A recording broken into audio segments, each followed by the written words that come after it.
ஸ்ரீமதே ராமானுஜாய நமஹ. கடந்த சில நாட்களாக துஷ்யந்த் ஸ்ரீதர் மற்றும் ஜெயஸ்ரீ சாரநாதன் ஆகிய இருவரும் சமூக வலைத்தளங்கள், அதாவது யூடியூப் சேனல் மற்றும் main stream channel republic TV போன்ற சேனல்களிலே சென்று ஸ்ரீ ராமபிரான் பிறந்தது 5114 BCE, அதாவது கிறிஸ்துவுக்கு முன் 5114 வருடங்களுக்கு முன் என்று பொய்யை பரப்பி கொண்டிருக்கிறார்கள். இவர்கள் எதற்கு பொய் பரப்புகிறார்கள் என்று தெரியவில்லை. இதை கண்டித்து, இதை எதிர்த்து ராமர் பிறந்தது குறைந்தபட்சம் 1,77,00,000 வருஷங்களுக்கு முன்பு என்று ஆதாரபூர்வமாக நான் வெளியிட்டிருந்தேன். நான் சொல்கிற ஆதாரபூர்வம் என்பது இதிகாச புராணங்களில் இருக்கக்கூடிய ஆதாரம். இந்த அறிவியல்காரர்கள், விஞ்ஞானிகள் சொல்லக்கூடிய ஆதாரங்களை ஆன்மீகவாதிகள் ஏற்பதில்லை. ஏனென்றால் ஆன்மீகத்தினுடைய அறிவு பல கோடி மடங்கு விஞ்ஞானிகளை விட உயர்ந்தது என்பதை நாம் அறிவோம், ஆஸ்திகர்கள் அறிவோம். ஆனால் நாஸ்திகர்கள் அதை பற்றி கவலைப்பட மாட்டார்கள். நாஸ்திகர்கள் வாய்க்கு வந்தபடி பேசிக்கொண்டு ஆங்கிலேயர் சொல்வதையே உண்மையாக எடுத்துக்கொண்டு அதற்கு நம்முடைய புராணங்களை சேர்த்து கோர்த்து ஏதோ இவர்கள் கருத்து சொல்வது போல, விளக்கம் சொல்வது போல சொல்லிக் கொண்டிருக்கிறார்கள். இது குறித்து நான் எக்ஸ் தளத்திலே என்னுடைய எதிர்ப்பை பதிவிட்ட பொழுது ஜெயஸ்ரீ சாரநாதன் என்பவர் வாய்க்கு வந்தபடி என்னை பேசியிருக்கிறார். அது பரவாயில்ல. ஆனால் அவர் சொல்லும்போது சந்தடி சாக்கில் நான் கீதாச்சாரியன் என்னும் ஒரு பத்திரிகையிலே நான் எழுதி கொண்டிருக்கிறேன். ஆச்சாரியர்களும் உபன்யாசர்களும் நான் எழுதுவதை எதிர்ப்பதில்லை, ஆனால் அவர்கள் நாங்கள் சொல்வதை ஏற்றுக்கொள்கிறார்கள் என்று சொல்கிறார். இதுக்காகவே துஷ்யந்த் ஸ்ரீதரே காலக்ஷேபாச்சாரியன் என்று சொல்லிக் கொடுக்கிற ஸ்ரீமான் ஊவே கருணாகராச்சாரியார் சுவாமியுடன் நான் தொலைபேசியில் தொடர்பு கொண்டு இப்படி துஷ்யந்த் ஸ்ரீதர் சொல்கிறாரே, இதற்கு உங்களுடைய கருத்து என்ன என்று கேட்டேன். இது தவறு என்பதை அவருடைய பாஷையிலே நாசூக்காக சொல்லியிருக்கிறார். நான் அவருடன் பேசிய தொலைபேசி இதுடன் இணைக்கிறேன். அவரவர் கருத்துக்கள் அவரவருடையது. ஆனால் சொல்லக்கூடிய துஷ்யந்த் ஸ்ரீதனுடைய ஆச்சாரியனே அதை ஏற்கவில்லை என்னும் பொழுது என்னை வசவு பாடி பிரயோஜனமில்லை. ஆச்சாரியர்களை மதிக்க கற்றுக்கொள்ள வேண்டும். ஆச்சாரியர்கள் சொல்படி நடக்க வேண்டும். அவர் சொன்னதை மீண்டும் அதே போல சொல்ல வேண்டும். இதற்கு விரோதமாக செய்பவன் ஒரு சிஷ்யனே கிடையாது. முதல்ல தன்னை ஆன்மீகவாதி, சாஸ்திர சம்பிரதாயத்துக்கு உட்பட்டவன் என்று சொல்லிக் கொள்ளக்கூடியவன் சாஸ்திர சம்பிரதாயத்துக்கு உட்பட்டு தன்னுடைய உடை நடை பாவனைகளை வைத்து கொள்ள வேண்டும். தலையில் கராப்பும், உடம்பில் ஜிப்பாவும், இதெல்லாம் கழுத்தில் தங்க செயினும் எல்லாம் போட்டுக்கொண்டு பேசுபவர்கள் பார்த்த உடனே கபட வேட தாரிகள் என்பதை நீங்கள் புரிந்து கொள்ள வேண்டும். ஆம், கடுமையான சொற்கள் தான். சில சமயம் அத்துமீறும் பொழுது நாம் கடுமையான சொற்களை உபயோகிக்க வேண்டிய கட்டாயத்திற்கு நாம் தள்ளப்படுகிறோம். நாம் இதை துவக்கவில்லை, துவக்கியவர்கள் மற்ற பக்கத்தில் இருக்கிறார்கள். அவர்கள் இதை பரப்பிக்கொண்டு வெகு காலமாக தெரிந்து கொள்வதை கண்டிக்கிறேன். இதற்கு ஆதாரமாக நான் சொல்லலைங்க, நான் சொன்னால் நீங்கள் யாரும் ஏற்க மாட்டீங்கன்னு எனக்கு என்ன தெரியும். அதனால் துஷ்யந்த் ஸ்ரீதனுடைய காலக்ஷேப ஆச்சாரியன் அவர்களிடமே நேரடியே தொலைபேசியிலே தொடர்பு கொண்டு அவருடன் பேசிய அவருடைய உரையாடலை தயவு செய்து இதை கேட்டு தெளிக. இது கொஞ்சம் கேட்குறதுக்கு கொஞ்சம் சவுண்டு கொஞ்சம் சரியில்லைன்னு நினைக்கிறேன். இருந்தாலும் என்னால் முடிந்த வரையிலே கொஞ்சம் சிரமப்பட்டு நாங்கள் பேசியதை எழுத்து வடிவிலே கூட அதில் நான் போட்டிருக்கேன். கொஞ்சம் பொறுமையாக ஒரு முறைக்கு 10 முறை பார்த்து தெளிவு பெறவும். ஸ்ரீ ராமபிரான் பிறந்தது 5114 வருஷங்களுக்கு முன், BCEக்கு முன் என்று எவராவது சொன்னால் என்றால் அவர்கள் நாத்திகர்கள் என்பதை நீங்கள் மனதில் கொள்ள வேண்டும். ஏனென்றால் சாஸ்திர விருத்தமாக பேசக்கூடிய எவருமே நாத்திகர்கள் தான். ஸ்ரீமதே ராமானுஜாய நமஹ. அடியன் ராமானுதாசன் சுவாமி பேசுறீங்களா? அடியன் ரங்கராஜன் பேசுறேன் சுவாமி. ரங்கராஜன் நரசிம்மன் ஸ்ரீரங்கத்திலிருந்து. வெளியில போயிட்டு இருக்கிறாரு, அப்புறம் பேசட்டுமா? அப்புறமா கூப்பிட்டுமா? ஃப்ரீயா இருக்கிறச்ச? ஹலோ தேவரே, ஃப்ரீயா இருக்கச்ச கூப்பிட்டுமா சுவாமி? இல்ல பேசலாமா? இல்ல பேசலாமா? இப்போ பேசலாம். அடியனுக்கு ஒரு சந்தேகம் சுவாமி, அதனால கூப்பிட்டேன்.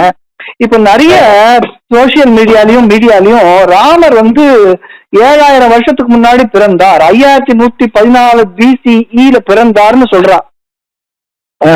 இத பத்தி தேவருடைய அபிப்பிராயம் தெரிஞ்சுக்கலாம்னு போன் பண்ண சுவாமி. விஞ்ஞானிகள் சொல்றத நம்ம ஏற்கிறோம். விஞ்ஞானிகள் சொல்றது விஞ்ஞானிகளுக்கு ஓகே, நமக்கு பெரியவா சொன்னது நமக்கு ஓகே. இப்ப என்னென்ன சுவாமி அவன் என்ன சொல்றான்னா, ஆச்சாரியால் உபன்யாசகால்லாம் இதை பத்தி ஒன்னும் சொல்லல, நாங்க சொல்றது தப்புன்னு சொல்லல, ஆனால் நாங்க சொல்றது அவர்கள் ஏற்கிறார்கள்.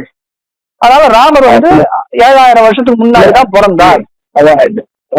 தப்புன்னு சொல்றது ஏற்கிறார்கள் அப்படின்னு சொல்றது. அது அப்படிதான் சொல்றான், அவன் அப்படிதானே சொல்றான். பொருட்படுத்தவில்லை, இதை பொருட்படுத்தவில்லை. அவர்கள் லைன் வேறு, எங்கள் லைன் வேறு. விஞ்ஞானத்துக்கு அப்பாற்பட்டான விஷயங்கள் விஞ்ஞானம் வருவது அடியே பயனில்லை. அதனால நாங்க சொல்ல முடியாது. அடியே இல்ல அவளை நம்ம கண்டனம் பண்ண வேண்டாமா? கண்டனம் பண்ண வேண்டாம்னு நினைக்கிறீங்களா?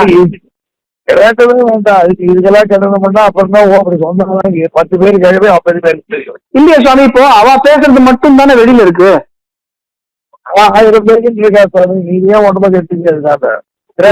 எதுக்கு கேட்டேன்னா சுவாமி, எதுக்கு கேட்டேன்னா தேவரை சொல்றதுக்கு என்ன, துஷ்யந்த் ஸ்ரீதர் வந்து எல்லா இடத்துலயும் சொல்லிட்டு இருக்காரு.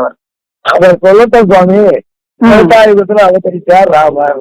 ஆமா, அவ்வளவுதான் எங்களுக்கு பிரமாணம். திரேதாயுகம்ன்றது 7000 வருஷத்துக்கு முன்னாடிதான் வந்ததுன்னு அவர்கள் சொல்றா. 7000 ஆண்டுக்கு வந்து திரேதாயுகம் எண்டு இருக்குது. கல்விக்கு ஆரம்பிச்சு 5000 ஆண்டு ஆயிடுச்சு. ஆமா, திரேதாயுகத்துல எண்டது. ஆமா, 7000 ஆண்டு துவாபர யுகம் இருந்திருக்கலாம். அடியே திரேதாயுகம் இருந்திருக்க முடியாது. என்னைக்குமே இந்த கணக்கு ஒத்து வராது. விஞ்ஞானி அவன் என்ன சொல்லுவான்?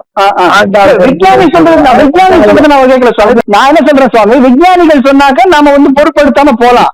ஆனா சாஸ்திர சம்பிரதாயத்துல இருக்கிறவான்னு சொல்லிட்டு அவளே சொல்லும் போதுதானே நமக்கு கேட்கிறோம் கேள்வி. சொல்லிட்டுதான் இருக்கா, அவளுக்கு எல்லாம் தெரியும். கேரண்டி யாரு கொடுத்தா? அவன் சொல்றாளே தனக்கு தான் தெரியும். ஏன்னா யாருமே மறுக்கல, ஆச்சாரியாலோ உபன்யாசகாலோ பண்டிதர்களோ மறுக்கல. அப்புறம் எப்படி பார்ப்பாங்க? இப்ப என்ன ஆகுது, நாஸ்திகர்கள் இத கையில வச்சுக்கிறா. நாஸ்திகர்கள் இத கையில வச்சுட்டு இவாளே சொல்லிட்டாளே.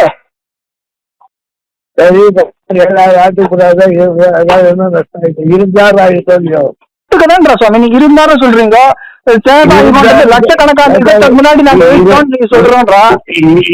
இருந்தாருன்னு சொல்றது கட்டு கதையா? இருந்தாரா இல்லையா? இல்லன்னு சொல்றதுக்கு தான் அவன் அதை உபயோகப்படுத்திக்கிறா. விடுங்க, நான் என்ன சொல்றேன், ஆஸ்திகர்களாக உபன்யாசகர்களாக தேவர்களுடைய சிஷ்யன்னு சொல்லிக்கிற துஷ்யந்த் ஸ்ரீதர்கள் போன்றவர்கள் இப்படி சொல்றதை பத்தி தேவருடைய அபிப்பிராயம் தெரியலன்னாக்கா அப்புறம் எப்படி சுவாமி? என்னுடைய அபிப்பிராயம் எல்லாம் விஷயம் அப்பாற்பட்ட விஷயத்தை இதை வச்சு அழைக்கப்படுவார். எதாவது அழைக்கிறோமோ அது அதாவது சரியா சொன்னீர், சரியா சொன்னீர். அதனால அது சில பேர் அந்த வலையில விஷயத்துக்கு இருந்தால் அது நான் என்ன பண்ணணும்? அதுதான் கரெக்ட் தான், நாம ஒண்ணும் பண்ண முடியாதுதான். சரிதான் சுவாமி, சரிதான். அதாவது மீட்டர்ல வாங்கிட்டு வந்தா மீட்டர் வச்சு மீட்டர் தான் போட்டு எடுக்கணும். கரெக்ட் தான். அது பிரமாணத்தை பார்த்து பிரமாணத்தை வச்சுதான் சொல்லணும். இது விஷய பிரமாணம் என்ன சொல்லுவோம், திரேதாயுகம் சொல்லுவோம். அடியே அடியே இந்த திரேதாயுகம்லாம் லட்சக்கணக்கான வருஷம் இல்ல அப்படின்னு அவன் பேசுறதெல்லாம் வந்து அபத்தம் நம்மளை பொறுத்த வரைக்கும். நம்மளை பொறுத்த இதுதான் அதாவது இதோடு பாத்திரம் போட்டு. கரெக்ட் சுவாமி, கரெக்ட், சரிதான் சுவாமி. இவங்களுக்குலாம் போய் சொல்ல முடியுமா சுவாமி? அதாவது குழந்தை இன்னும் சொல்லிட்டு விஷயம் இதெல்லாம் போய் நான் உட்காந்து கூட்ட சிரிச்சிக்க முடியுமா? ரீசர்ச் பண்றேன் பாரு, அது மாதிரி அதெல்லாம் பண்ணக்கூடாதாப்பா ராஜா? சுவாமி தேவெல்லாம் வந்து பெரிய தேவெல்லாம் நல்லா படிச்சிருக்கு, தேவெல்லாம் சொல்ல வேண்டியதானே, அவள் சொல்லணும்ன்றதுதான் ஒரே ஒரு ஆதரவு அரியனுக்கு. ஏன்னா தேவல் சொல்லலன்னா யாரு சொல்லுவா? இவாள நம்ம குழந்தைகள் தானே. நம்ம நாட்டு குழந்தை ஒரு தப்பு பக்கமா போறதுனாக்க எனக்கு இப்பதான் தெரியும். எனக்கு தெரியும், தேவருக்கு தெரியாதுன்னு அடி எனக்கு தெரியும். Republic TV, times now channel என்கிட்ட வாட்ஸ்அப்பே கிடையாது. உங்ககிட்ட இருக்கு, அது தெரியும் எனக்கு. அதனாலதான் நான் உங்க பார்வைக்கு கொண்டு வரேன். ஏன்னா தேவரெல்லாம் தெரியாது, அவனை கூட்டு கேட்கணும். அவன் என்ன பண்ண தெரியாது. அடி அடி சமிக்க சுவாமி, ரொம்ப தொந்தரவு பண்ணிட்டேன். அதான் தொந்தரவு இல்லை, என்ன பண்ண முடியும்? நாங்களே முடிக்க வச்சு அடி அடி அடி பார்த்தேன், நான் பார்த்தே சொல்றேன். எந்த அப்பா என்ன பார்த்தது கேட்கிறேன். அடி சொல்றேன். அடி தன்யவாதம், க்ஷமிக்க சுவாமி.